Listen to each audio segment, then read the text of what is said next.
오늘 읽을 말씀은 창세기 49장 50장 창세기를 마감하는 날입니다.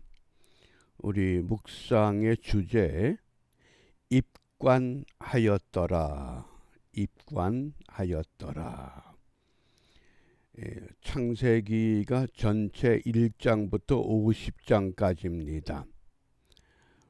시작을 1장 1절에서 말씀을 하고 마지막 50장 24절에서는 요셉이 110세에 세상을 떠남으로 그를 입관했다. 창조로 시작을 해서 죽음으로 막을 내립니다. 그 의미가 무엇인가를 우리가 기대하면서 이번 주 우리 암송할 성구 요한일서 1장 7절 우리 함께 암송합니다. 저가 빛 가운데 계신 것 같이 우리도 빛 가운데 행하면 우리가 서로 사귐이 있고 그 아들 예수의 피가 우리를 모든 죄에서 깨끗하게 하실 것이요. 아멘. 우리 창세기를 마감하면서 창세기의 구조를 잘 숙지해 주시기 바랍니다. 우리가 흔히 창세기를 크게 그 내용을 둘로 구분한다고 소개합니다. 첫 번째가 1장부터 11장 우리가 원역사 또는 보통 역사 이렇게 그 내용을 설명합니다. 인류의 원역사가 네 가지 사건으로 정리가 됩니다. 1장부터 2장은 창조, 3장부터 5장은 타락, 6장부터 10장은 홍수, 그리고 11장의 신할 평지에서 하늘에 닿는 탑을 쌓는 바벨탑. 이것이 창세기 그 내용의 1장부터 11장의 원역사라고 하는 내용입니다. 그리고 두 번째 우리가 12장부터 50장을 일컬어 족장시대 이렇게 설명합니다. 우리가 욥기라고 하는 시문서가 그 욥이라고 하는 인물도 역사적으로 족장시대에 속한 인물로 이해하면 됩니다. 성경의 구성은 욥기, 시편 이렇게 뒤에 배열되지만은 족장시대의 인물이다. 이렇게 기억을 해주시고 특히 족장시대에는 4명의 이름을 소개했습니다. 아브라함 12장부터 23장, 두 번째 이삭 24장부터 26장, 그 다음에 세 번째 야곱 27장부터 36장, 또 48장 49장, 그리고 네 번째 요셉입니다. 37장부터 마지막 50장까지 요셉이 소개가 됩니다. 우리가 대부분 이렇게 창세기를 마감합니다. 근데 저는 창세기를 읽으면서 창세기 51장이 오늘 우리가 이 시대를 살아가는 그리스도인들의 삶을 기록해야 하는 창세기를 이어가는 말씀이 됩니다. 우리가 흔히 사도행전을 설명할 때 사도행전이 28장까지 기록이 됐고 성령의 역사가 지금도 성도들을 통해서 계속 진행되기 때문에 사도행전 29장을 자주 설명을 했습니다. 그런데 창세기 51장은 어느 누구도 설명하지 않습니다. 근데 왜 우리가 창세기 51장을 기록해야 되느냐? 족장 시대가 끝났다고 생각을 합니다. 요셉이 입관되었다. 그런데 우리가 베드로전서 2장 9절에 보면 사도 베드로가 이 시대의 그리스도인들을 어떻게 정의했습니까? 택한 족속, 왕 같은 제사장, 거룩한 나라, 그의 소유된 사람들. 그러니까 이 시대에 우리는 족장의 삶을 이어가야 할 시대적인 사명이 있습니다. 그러므로 창세기 51장이라고 하는 새로운 적용을 우리가 염두에 두고 오늘 말씀을 함께 나누고자 합니다. 창세기 50장 24절에 요셉이 110세의 죽음에 그들이 그의 몸에 향재료를 넣고 애굽에서 입관하였더라. 이때 입관이라고 하는 히브리 단어 아론이란 단어를 사용합니다. 우리가 잘못하면 모세의 형 아론을 생각할 수 있습니다. 그런데 엄밀히 발음하면 모세의 형 아론은 아론이 아니라 아하론 이렇게 발음이 됩니다. 우리 번역은 아론 그러지만은 이 아론이라고 하는 것은 한마디로 말하면 상자를 말합니다. 우리가 노아의 방주, 그럴 때 방주도 그게 아론입니다. 그러니까 애굽에서 입관했다.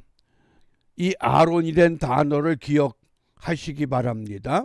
그러면 창세기 1장 1절에서는 우리가 잘 아는 대로 태초에 하나님이 천지를 창조하시니라. 창조, 바라. 이 바라라고 하는 이 창조, 아무것도 없는 것에서 하나님의 전지전능하신 능력, 그것을 창조라고 하는 겁니다.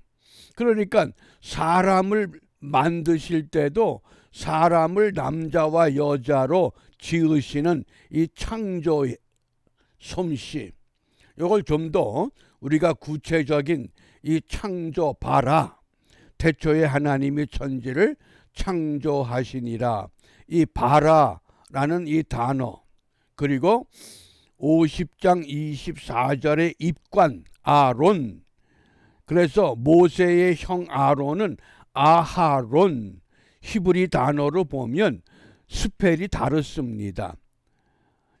우리가 개역 한글 성경에서 입관도 아론, 모세의 형도 아론 이렇게 이야기하지만은 사실은 아하론, 이것은 모세의 형의 이름입니다. 그러니까 이 바라와 아론, 창세기는 어떻게 시작이 됐느냐?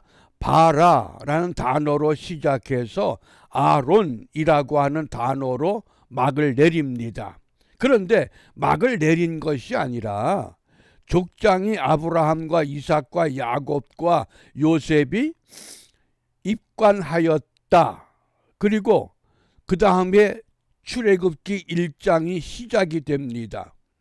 그러면 출애굽기 1장은 요셉이 애굽의 총리가 되었을 때에 야곱의 가족 70명이 고센 땅에 정착을 했고 430년이 지나서 출애굽을 하게 됩니다.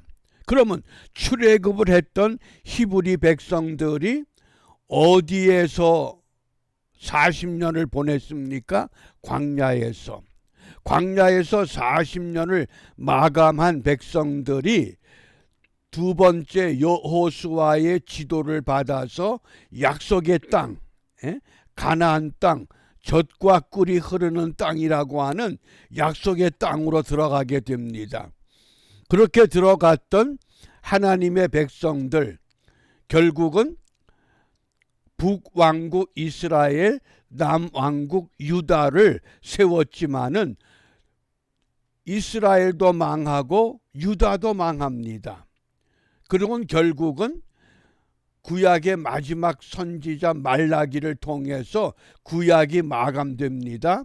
그러면 신약의 시대에 와서 사도 베드로가 그리스도인들을 일컬어서 어떻게 말씀을 했습니까? 베드로전서 2장 9절을 우리가 한번 다시 상기해 보시기 바랍니다.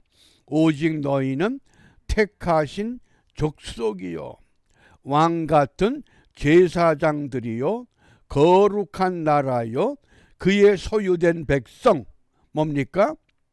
창세기 50장에서 하나님의 백성들이 끝나고 망한 것이 아니라 이제는 하나님의 소유된 백성들이 어떻게 되어 있습니까? 전 세계에 흩어져 있습니다.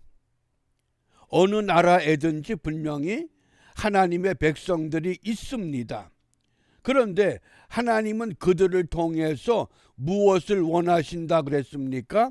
너희를 어두운 데서 불러내어 그의 기이한 빛, 구원의 빛에 들어가게 하신 자의 아름다운 덕, 아름다운 복음을 선전하게 하려 한다. 그리스도인들을 통해서 복음을 전하게 하려는 것. 그러니까 뭡니까? 입관으로 끝난 것이 아니라 우리는 그 뒤를 이어서 계속해서 이 복음을 전해야 하는, 창세기 51장을 계속 써 나가야 하는 시대적인 사명이 우리에게 주어져 있다고 하는 교훈입니다. 그러면 과거에 애굽에서 나온 백성들은 어디에서 연단을 받았습니까? 광야에서. 오늘 이 시대에 하나님의 백성들은 어디에서 연단을 받습니까? 그게 광장이라고 하는 단어를 기억하시면 됩니다. 그래서 모든 민주주의 정치가 광장에서 출발된다. 특히 지금 우리 한국의 경우를 보면 입법, 사법, 행정 모든 제도가 완전히 무너지고 말았습니다. 그런 제도 속에서는 어느 것도 바로 세울 수가 없습니다. 그러므로 광야의 연단을 통해서 하나님의 백성들을 약속의 땅으로 이끄셨던 하나님께서 오늘 이 시대에 하나님의 족속, 제사장, 거룩한 나라, 소유된 백성, 저들을 광장으로 불러 모아서 광장에서 뜻을 모아서 올바른 나라 세우기를 원하고 계시다고 하는 것. 그것을 우리가 이루어낼 때 창세기 51장을 우리는 기록해 나갈 수 있습니다. 이러한 의미에서 오늘 우리가 무엇을 기도해야 되느냐? 요한계시록 14장 12절입니다. 성도들의 인내가 여기 있나니. 성도들의 인내. 무슨 인내입니까? 저희는 하나님의 계명과 예수 믿음을 지키는 자다. 오늘 이 시대가 두 가지를 위해서 인내가 필요하다. 하나님의 계명을 지키기 위해서, 예수 믿음을 지키기 위해서. 그러므로 우리가 이 아침에 정말 예수 믿음을 지킬 수 있는 은혜 베풀어 주옵소서. 마지막까지 오직 예수 믿음, 오직 예수 믿음. 그 예수님의 온전한 믿음의 모습, 십자가상에서 온 몸이 찢기우고 못 박히셨을지라도 어떻게 됐습니까? 그 부활의 몸으로 완전히 회복되는, 마지막까지 영과 혼과 육을 완전히 회복시키는 믿음. 이 믿음. 그래서 우리가 이러한 믿음을 다짐하면서 불락지 교회, 인내하는 믿음, 이것을 기도하며 오늘도 이 창세기 51장을 새롭게 기록하는 은혜의 하루가 시작되기를 바랍니다. 기도하겠습니다. 역사의 주인 되시는 아버지 하나님, 창조를 통해서 이 땅의 시작을 말씀하셨고 요셉의 입관으로 말미암아 언약의 백성들이 애굽의 노예로 살아오다가 그들이 너무나 힘들고 괴로워 하나님께 부르짖을 때에 하나님은 그들의 부르짖음 들으시고 모세를 통해서 광야를 거쳐 약속의 땅으로 이끌어 주셨습니다. 오늘날도 이 땅의 그리스도인들을 하나님은 하나님의 택하신 백성으로 족속으로 거룩한 나라로 제사장으로 부르셨사오니 시대적인 사명 우리가 다시 한번 우리 마음에 가다듬고 세상이 아무리 무너지고 타락하고 질서를 파괴할지라도 다시 주님의 이름으로 광장에 모여 하나님의 뜻을 되찾아 그 일을 온전히 이루어 나가는 믿음의 사람들, 복음의 선전자들 되게 하여 주시옵소서. 예수님 이름으로 기도합니다. 아멘.